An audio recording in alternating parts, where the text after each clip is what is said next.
सच की आवाज़ NPS news में आपका इस्तकबाल है। मैं हूं मोहम्मद जावेद। देखिए आज की अहम खबर। अस्सलाम वालेकुम नाज़रीन, NPS न्यूज़ चैनल में आप सभी का इस्तकबाल है।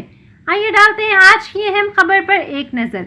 आज फलकनुमा रेलवे स्टेशन ट्रैक के पास डेड बॉडी पड़ी हुई मिली। अंदाज़ा ये लगाया जा रहा है कि कॉलेज का तालिब इल्म होगा। 12 से 1 बजे के आसपास अवामी लोगों को इत्तला मिलते ही एक सैफ नामी शख्स ने पुलिस को इत्तला दी। पुलिस ने केस दर्ज कर लिया। मसरूफ तहकीकात जारी है। नाज़रीन, हमारे चैनल को लाइक करें, शेयर करें और सब्सक्राइब करना ना भूलें। आइए देखते हैं हमारे नुमाइंदे मोहम्मद जावेद की ये रिपोर्ट। अस्सलाम वालेकुम वरहमतुल्लाहि वबरकातुहू। मेरा नाम सैफ है, मैं अर्जुवेल फलकनुमा में रहता हूँ। तो मैं काशीगुड़े से आ रहा था। मैं तो यहाँ पर मैं डेड बॉडी देखा। 1 या 2 के बीच के टाइमिंग के हिसाब से एक बॉडी कट हुई सो है। तो यहाँ पर पुलिस को बोले थे, इत्तला दिए थे पुलिस को, रेलवे पुलिस को इत्तला दिए थे। तो रेलवे पुलिस अभी कार्रवाई कर रही, बॉडी को उठाने की कार्रवाई कर रही है। अभी जीपीएस को बुलाए, काशीगुड़े से जीपीएस को बुला के भी रेलवे जो भी है यहाँ के फॉर्मेलिटीज़ पूरे कर रहे। तो बहुत अफसोसनाक खबर है ये, पब्लिक के दायरे में पब्लिक को देना चाह रहा हूँ मैं कि जो भी है, जैसा भी ट्रैवलिंग कर रहे सोच समझ के करिए। ये कॉलेज का स्टूडेंट बच्चा था, ये शायद कॉलेज को जा रहा था शायद बच्चा।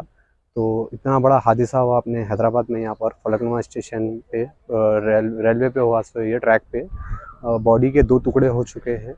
बच्चा है सो कॉलेज बच्चा है, कॉलेज से घर जा रहा था या घर से कॉलेज जा रहा था, आई डोंट नो। पर मैं तो काचीगुड़े से इधर फलकनुमा की साइड आ रहा था मैं। तो जब मेरे को नज़र पड़ी तो मैं ऑफिसर को इमीडिएटली कॉल करा।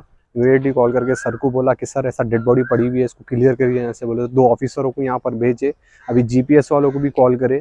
अभी एक 5 to 10 मिनट्स में जीपीएस वाले आएंगे, इंशाल्लाह ताला बॉडी उठा लेंगे। तो पब्लिक से ये दरख्वास्त कर रहा हूँ कि मैं जो भी कर रहे रेलवे में या कहीं भी कर रहे तो सफ़र आसान से करिए और अपनी फैमिली को तकलीफ़ किसी को भी मत दिए।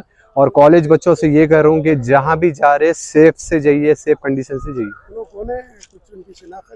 अभी तो शिनाख्त नहीं मालूम है भाई, अभी तो शिनाख्त नहीं मालूम है। अभी ID कार्ड वगैरह कुछ भी नहीं मालूम हुआ। अभी जीपीएस वाले आएंगे।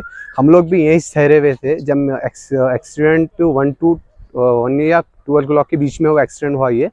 तो मैं अभी उस टाइम उतरा था मैं, तो जब उस टाइम मैं बॉडी देखा, बॉडी देख के सडन इंस्पेक्टर साहब को कॉल करा के फलकनुमा के।